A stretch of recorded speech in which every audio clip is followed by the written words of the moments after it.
साल बाद ये आपकी जनता धर्म की ओर करवट बदली है। करवट अभी खड़ी हुई नहीं, खड़ी तो उसी दिन होगी 30 अक्टूबर को। उस नए इतिहास के निर्माण करने में बम्बई से ज्यादा धर्म प्रेमी आए। एक नया इतिहास रचे, मर्यादा पुरुषोत्तम श्री राम के मंदिर का नव निर्माण। I appeal to you, Ram Jyoti will give you all the inspiration needed for the betterment of the life. All what is needed for betterment of life is only Ram. If there is no Ram, there is no survival.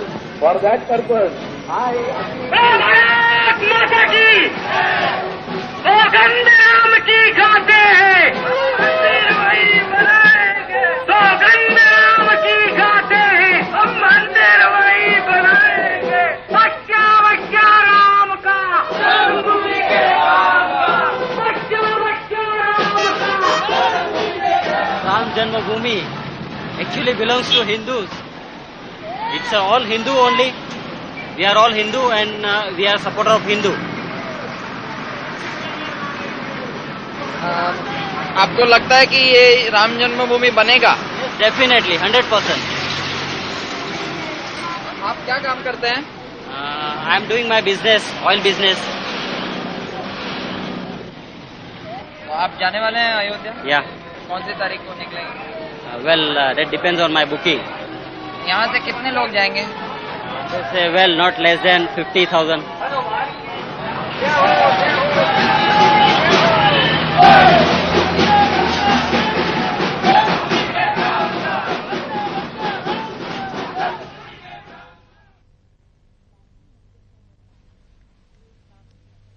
Babri मस्जिद का निर्माण अयोध्या में सन 1528 में हुआ। उसके तकरीबन 50 साल बाद तुलसीदास ने रामचरितमानस लिखकर राम कथा को आम लोगों तक पहुंचाया। 19वीं सदी तक अयोध्या नगरी राम मंदिर भर गई। इनमें से कई मंदिरों का ये दावा रहा कि राम यहीं जन्मे हैं। इस समय तक अंग्रेजों के पैर भारत में जम चुके थे, पर वे हिंदू मुस्लिम भाईचारे से अपना तख्ता पलट जाने का खतरा महसूस करते थे। शायद इसीलिए अंग्रेज इस अफवाह को हवा देने लगे कि मुगल शहंशाह बाबर ने बाबरी मस्जिद का निर्माण राम जन्मभूमि मंदिर को तोड़कर किया था। आपसी तनाव के बावजूद हिंदू मस्जिद के प्रांगण में राम चबूतरे पर पूजा करते रहे, जबकि मुसलमान मस्जिद के अंदर नमाज पढ़ते रहे।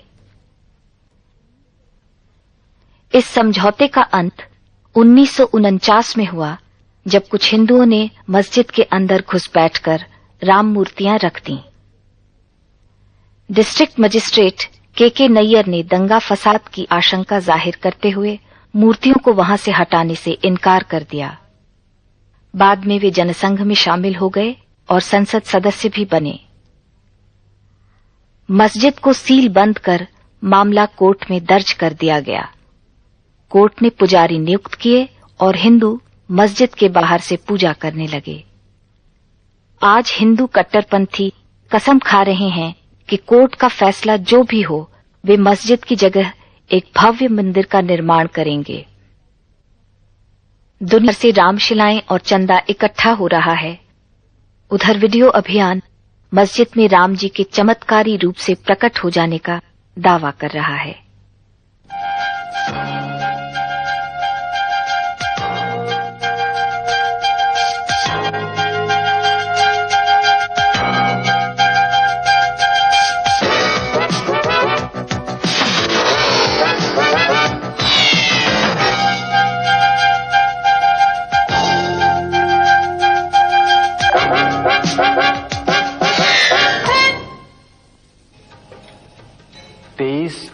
दिसंबर की रात मैंने देखा कि बाबरी मस्जिद में यकायक चांदी सी फूटी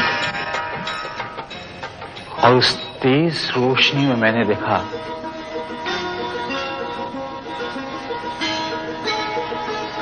कि 4-5 साल का बेहद खूबसूरत लड़का खड़ा है।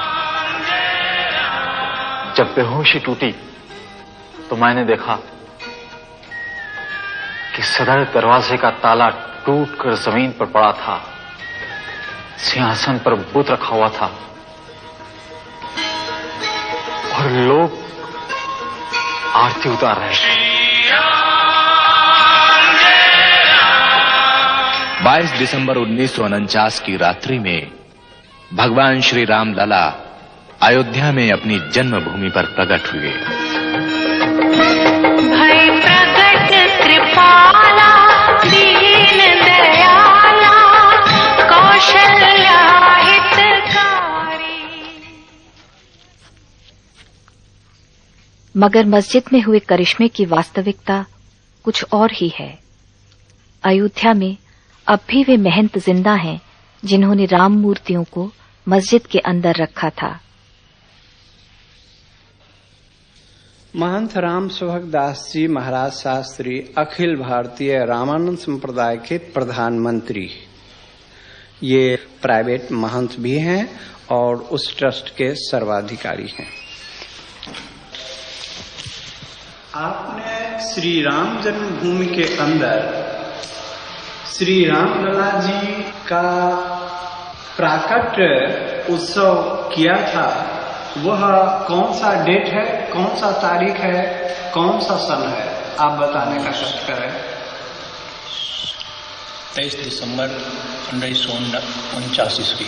23 दिसंबर 1949 ईस्वी में आपने श्री राम लला जी का प्राकट उत्सव किया था और वहां बाबरी मस्जिद में भगवान का अवतार हुआ था आपके द्वारा। आपके ऊपर भी कोई ऑर्गेनाइजर था? उस नियुक्ति में प्रधान नैयर साहब थे। के नैयर जो यहाँ के डीएम थे। और 1949 से लगातार प्रतिमा रखी गई है, तब से नहीं हटाई गई अभी तक। तो आप ही ने रखी थी? महंत राम सुभग दास जी शास्त्री जी जो आप सामने में हैं, आपने ही रखी थी। हाँ जी, हमारे और भी हुए थे, केवल मैं नहीं था। तो मूर्ति रखने का काम आपको कैसे, उसके बारे में आपने कैसे सोचा? ये तो स्वप्न रूप हुआ। उस स्वप्न को साकार किया मूर्ति रख के। गवर्नमेंट ने आपके नाम से वारंट जारी किया था। वो वारंट का नकल मैं इस समय आपको मौजूद है, मैं दिखा सकता हूँ आपको। जेल से कैसे निकल आए? जेल से फिर वो जमानत पर रिहा हुए, मुकदमे चले और मुकदमे से आप फिर बरी हो गए। नैयर साहब ने निर्णय दिया कि जब तक इस केस का फैसला न हो तब तक ये सब बरी कर दिए जाए।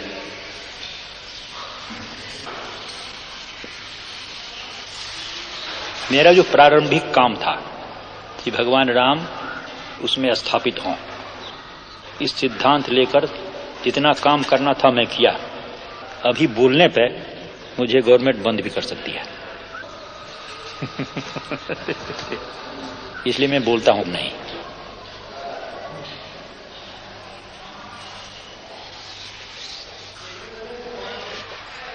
बाबरी मस्जिद के बुजुर्ग इमाम और उनके बेटे वही दिन याद करते हैं। सन 49 की रात में जब मेरे फादर हाजी अब्दुल गफ्फार साहब ईशा की नमाज पढ़ने के लिए गए थे, तो उस वक्त नमाज पढ़ा के घर जब वापस आए तो सुबह फजर की दूसरे सुबह जुमे के दिन फजर की नमाज पढ़ाने इनको जाना था। फिर तो उतनी में मौज़न रात में आया जो वहाँ मस्जिद में रहता था, सफाई करने वाला, झाड़ू देने वाला। उसने बतलाया कि हमारे यहाँ मस्जिद के अंदर तो मूर्ति रख दिया है बैरागियों ने। तो इन्होंने कहा कि अच्छा ठीक है, हम चल रहे हैं वहाँ, ऐसा कैसे हो सकता है। जब वहाँ आए तो डीएम ने वादा किया कि इस जुमे की नमाज कहीं अलग पढ़ लीजिए और उसके बाद में हम 2-4 जुमे में इसका फैसला करके आपके हवाले कर देंगे, फिर आप इसमें नमाज पढ़िएगा। तो ये उसी जुमे का इंतजार आज तक कर रहे हैं।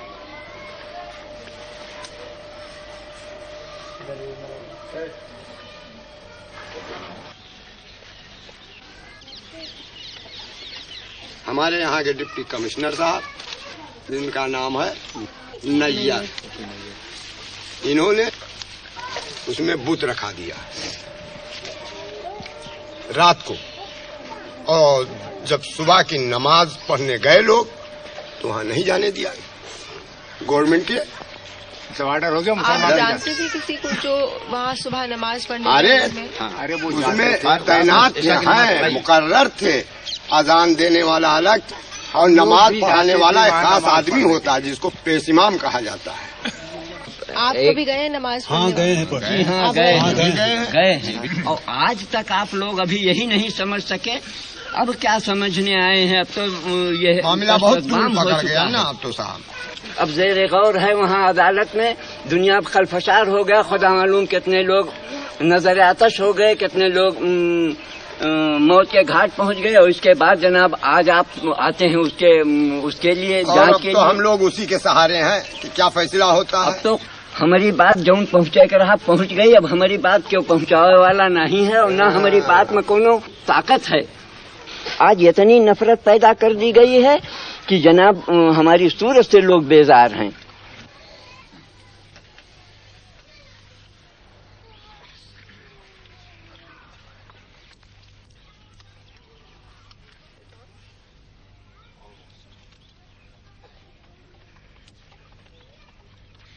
(1986) में दोनों संप्रदायों के कट्टरपंथियों को खुश रखने के लिए सरकार ने एक ओर तलाकशुदा मुसलमान औरत से रख रखाव का हक छीन लिया तो दूसरी ओर बाबरी मस्जिद के दरवाजे हिंदुओं के लिए खोल दिए।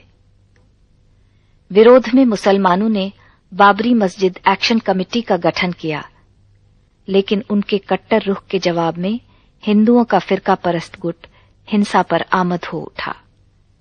दंगों में 2500 से ज्यादा लोगों की जानें गईं।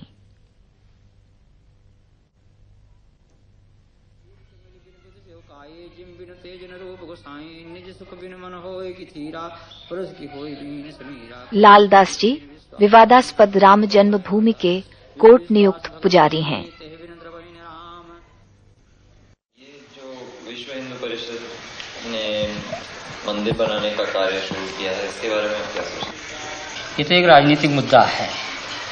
विश्व हिंदू परिषद ने जो कार्यक्रम चलाया है, मंदिर तो बनाने के लिए कोई रोक नहीं था। फिर हमारे यहाँ ऐसा कोई विधान नहीं है कि हम भगवान को अलग हटा करके किसी जगह रखे जाएं, क्योंकि भगवान जहाँ विराजमान हमारे होते हैं हम उसको मंदिर ही मानते हैं। हमारे यहाँ हिंदू परंपरा ही है, चाहे वो किसी भी मकान में रख दिए जाएं तब भी हम उसको मंदिर ही कहते हैं, क्योंकि भगवान जहाँ विराजमान है वो मंदिर ही होता है।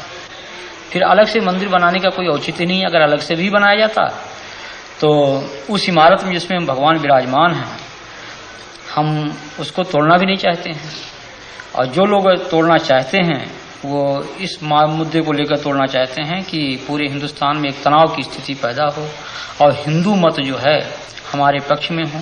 उनको ये चिंता नहीं है कि कितना बड़ा जनसंहार होगा, कितने लोग मारे जाएंगे, कितने कटेंगे, कितनी बर्बादियां होंगी, या जो मुस्लिम बाहुल क्षेत्र में हिंदू रहते हैं उनकी क्या परिस्थिति होगी। हमारे देश के सामने तमाम ऐसी समस्याएं हैं कि 1949 से आज तक किसी मुसलमान ने वहां कोई अवरोध नहीं पैदा किया। लेकिन जब इन्होंने यह नारा दिया कि बाबर के संतानों से खून का बदला लेना है, तब पूरा देश जो है वो दंगाग्रस्त हो गया और कम से कम हजारों लोग इसमें मारे गए, मौत के घाट उतार दिए गए।